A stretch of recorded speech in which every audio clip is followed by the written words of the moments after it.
I'm Tom Orry, Editorial Director of Project Media and VideogamerTV.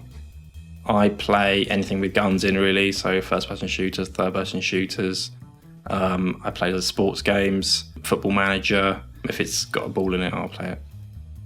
It's a tricky one to nail down exactly, but I have a distinct memory of being in Stoke with my cousins and my brother, and he had a Spectrum, and I'm pretty sure it was a game called Barbarian, and as little kids we loved it because you could chop people's heads off with one strike of your sword, and then this goblin guy would run on or walk on and he'd I think he'd kick it off the head or he'd drag it off. I can't remember exactly, but it was funny because it had a goblin and heads. Cheese. Loads of cheese is good, but cheddar, like a nice cheddar with some pickle, as long as it's not a Baby Bell, cheese is good.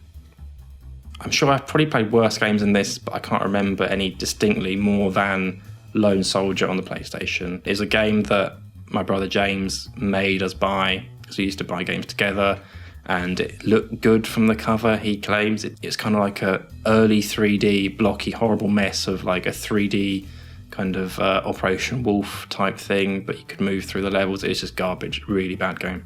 When I was a kid, snooker was basically it. I used to play snooker all the time, like 3 or 4 times a week. Tournaments, leagues, everything, like snooker was it. I used to watch it on TV. These days, I just like supporting Spurs. Well, I say like, I don't like supporting Spurs, but it is sadly what I do.